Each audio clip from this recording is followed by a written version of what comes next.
On accueille sur le plateau de Télé Nantes William Aucan. Bonjour. Bonjour. Merci beaucoup d'être avec nous. Vous êtes co-tête de liste La France Insoumise pour les prochaines élections municipales à Nantes. Vous formez un nouveau binôme avec Erika Cadarsa. On va en parler pour cette échéance, mais vous serez en première position sur cette liste, également conseiller régional. Alors vous deviez à la base, on va refaire un petit peu l'historique, vous présenter avec Marina Ferreruela, mise à l'écart pour sa gestion d'une affaire de violence sexiste et sexuelle au sein de l'antenne locale du parti. Et vous avez vous-même reçu un avertissement. Les cartes étaient rebattues à ce moment-là. Et puis on vous retrouve malgré tout. Les choses ont été clarifiées avec les militants. Ils sont prêts à vous suivre de nouveau?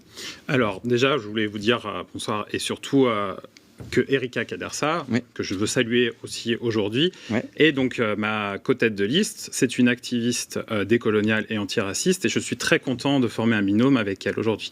Et vous dire également que le processus dans lequel tout l'été s'est passé fait qu'aujourd'hui j'ai fait confiance à mon mouvement et mon mouvement m'a fait confiance. Les militants aussi vous font toujours confiance? Exactement. Ce week-end, nous avons eu notre première assemblée municipale, ouais, où 70 militants sont venus. Ils nous ont voté une confiance à l'unanimité. Aujourd'hui, nous sommes prêts, nous les Insoumis, à Nantes, à mener une campagne des municipales enthousiasmante et également aussi de rupture.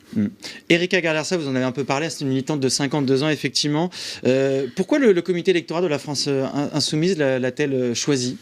Ben écoutez, la France Insoumise a cette force-là, sous un même étendard, de réunir des gens qui ont des parcours différents. Erika et moi, nous avons des parcours différents qui sont extrêmement complémentaires.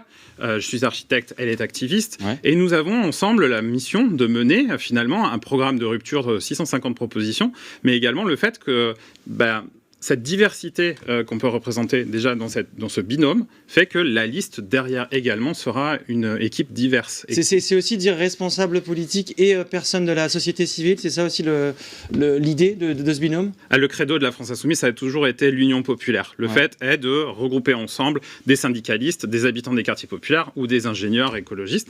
C'est tout à fait aujourd'hui dans cette ligne-là. Vous me disiez il y a quelques semaines que le programme était prêt. Sur quelle thématique comptez-vous mettre l'accent, notamment pour vous différencier du programme qui sera présenté par exemple par Johanna Roland?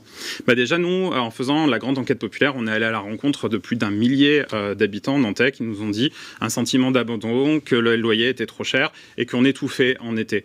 Aujourd'hui, nous, on souhaite avoir un accès aux services essentiels du quotidien. Par exemple, on proposera la gratuité pour les transports en commun, pour les moins de 26 ans, mais également ceux qui en ont le plus besoin. Demain également. Il y a eu un rapport de la Cour des comptes régionale sur cette gratuité, notamment le week-end, disant qu'en fait, c'est très compliqué à gérer, ça, économiquement. On en parle beaucoup des budgets en ce moment. C'est la question, déjà, la question des budgets. Qui nous a mis dans le mur aujourd'hui avec 1000 milliards de dettes depuis 8 ans? C'est Emmanuel Macron. Je parle de Nantes. Oui, mais bien sûr, mais l'effort qui est reporté sur le budget, sur les collectivités aujourd'hui, quand on voit l'État, le chaos dans lequel le président nous a amené, non, c'est pas cette gratuité-là des transports. En tout cas, la gratuité des transports, c'est un objectif en soi de long terme. Le transport devrait, dans le long terme, être gratuit et accessible à tout le monde. Aujourd'hui, nous proposons aux moins de 26 ans, parce qu'il y a une précarité étudiante qui est extrêmement forte, mais aussi, il y a un pouvoir de vivre pour les familles, puisque vos enfants, à moins de 26 ans, bien évidemment, sur les familles, sur le budget, c'est autre chose. On le voit au niveau national, des tensions visibles à gauche, notamment avec les socialistes. Est-ce que ça peut avoir un impact pour vous au niveau local, justement? Écoutez, Johanna Roland être votre adversaire numéro 1, son bilan également Moi, ce que je constate, c'est que dans les colonnes de Ouest France et également dans le Dimanche en politique sur France 3 chez vos confrères, elle a acté le fait qu'il n'y aurait pas d'alliance avec les Insoumis. Elle le fait également de façon nationale.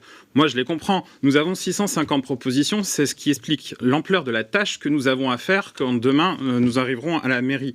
Concrètement, c'est le principal adversaire politique pour cette campagne, Johanna La Roland? principale adversaire de la gauche, ça reste la droite. Mais aujourd'hui, on ne peut pas se contenter d'être gestionnaire d'une ville. On a besoin d'un nouveau cap, on a besoin de nouvelles idées. Les Insoumis ne siègent pas aujourd'hui dans le conseil municipal et siégeront demain. Nous arrivons avec énormément d'idées et surtout aussi énormément d'attention sur le quotidien des gens.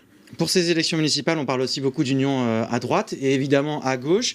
Est-ce que vous avez repris les discussions avec les écologistes? Alors immédiatement après, oui, la nomination, on avait une équipe, et je les salue également, composée de nos 2 députés, Andy Kerbrat et Ségolène Amiot, pour continuer les négociations avec les écolos. On en est où de ces négociations? Les négociations aujourd'hui ont abouti à un protocole d'accord que nos militants ont pris connaissance ce week-end et ont validé, et que les militants écologistes valideront demain soir. Et moi, ce que j'ai envie de leur dire demain, ils vont avoir le choix entre un protocole d'accord avec les socialistes et un protocole d'accord avec la France Insoumise ou partir seul. Moi, ce que j'ai envie de leur demander aujourd'hui, c'est est-ce qu'ils souhaitent de continuer à être dans l'accompagnement, on va dire, du pouvoir socialiste, ou être vraiment dans la rupture, c'est-à-dire faire la bifurcation écologique, faire ce qu'on veut faire pour le quotidien des gens. Vous êtes confiant, justement? Est-ce que vous attendez ce verdict des militants écologistes avec un peu d'appréhension?